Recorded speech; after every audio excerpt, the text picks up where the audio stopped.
I'm Eric Greitens, Navy SEAL, and today we're going rhino hunting. The rhino feeds on corruption and is marked by the stripes of cowardice.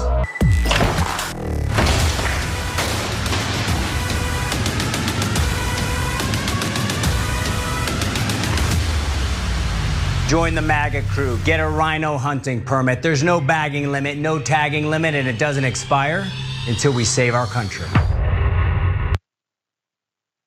There's disgraced former governor, I think of Missouri, Eric Greitens. Now he's running for Senate after he had recently, before that, resigned from his position because of his previous dirty dealings, which we'll get into as well. But there you see a hunting rhinos ad. Of course, rhinos are Republicans in name only through that acronym, busting through doors. It's an empty house.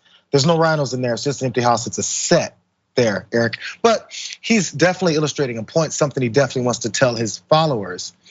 So after this whole thing, Twitter, it was taken down by Facebook, limited accessibility on Twitter because of the violent nature of that ad and who they're saying they should target, which maybe it's something that he wanted because he's getting a little bit more attention over his insanity lately. Let's go to some of the details of how this all went down, you guys. So less than 4 hours after the ad originally went up, Twitter flagged this video for violating the platform's rules on abusive behavior, preventing new likes, comments, and native retweets on the post. However, the post is still up for, quote, public interest. Facebook supposedly took the video down, and it's still up on Greitens' official YouTube page. So it is there on YouTube as well, but he also doubled down on his message, because again, negative attention is good attention for crazy people like Greitens. He said, Facebook censored our new ad, calling out the weak rhinos. When I get to the US Senate, we're taking on big tech. Watch the new ad that Facebook doesn't want you to see. So he puts it again. So now it's not only a battle on rhinos, it's also a battle on Facebook for censoring or taking down your violence, your push to violence from a violent person. Because let's look at his background. In 2018, Greitens was accused of sexually assaulting and blackmailing his former hairdresser with whom he was having an affair. The woman alleged that he took a nude photo without her consent to use his blackmail to keep her from talking about their relationship. Classy. She testified to a House committee under oath in March of 15 that he had taped her hands to pull up rings, blindfolded her, spit into her mouth, ripped open her shirt, pulled down her pants, and had taken a photo of her. Greitens resigned as governor in 2018. He was leaving in June of 2018 then as the House headed towards impeachment of him. That's not it. His ex-wife said, Sheena Greitens, this more recently, a professor at the University of Texas, Austin, said that Eric Greitens had knocked her down and had taken away her cell phone, keys, and wallet to prevent her from leaving her home in Innsbruck in eastern Missouri. She also alleged that one of their children said that Eric Greitens hit him and had knocked a tooth loose. So you have a background of being accused of attacking a hairdresser you have an affair with, and taking nude photos of her against her will, stripping her down, attacking your wife and your son. More allegations that are all happening. He resigned on the first round. This round he's gonna see if he can push through and run with it. And then you release this ad. So there's no cluelessness, there's no missing the point, there's no not reading the room. He's reading the room, he's hitting the point. And the point is violence, hatred, and push through and just be who you are, Eric, because this is who he is, Francesca. But he's a US Navy SEAL.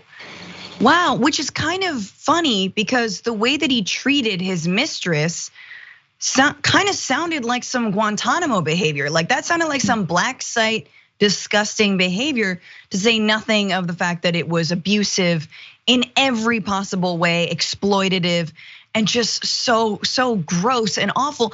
But again, this is a post-Trump, post-MAGA, deep MAGA, what are we calling it? Like ultra MAGA, an ultra MAGA moment that we're in, where all the predators who maybe 2018, height of the Me Too movement, right? But we're in 2022, like 50 years later. And so you can just come back around into the political fold, even though you resigned in disgrace off of those two awful allegations, right? But no, let's come back and let's make this ad. And it also shows you, Jayar, that a lot of people are like, look, if he were defending his ad in court, like so many of these folks, they say, this is simply an advertisement. I am not like this in my life. I am not a violent person. I would never do something like this. And no, lo and behold, they do, right? And to say nothing of the fact that that ad makes me be like, man, the housing crisis is so ridiculous. We got enough homes to fake stage like a break-in, like a no-knock warrant here. It could have been a great home for a family, but no, please. It's just, that's the home that Republicans use to break and enter.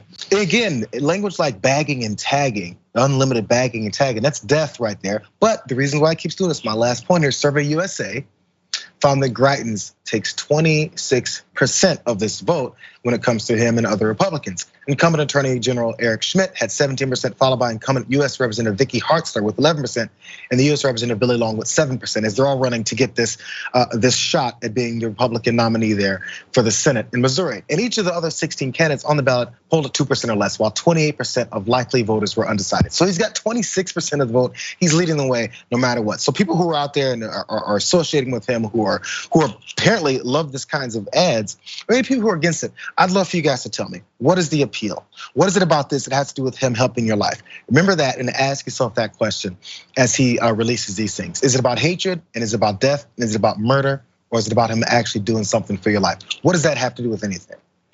We forget to ask ourselves those questions.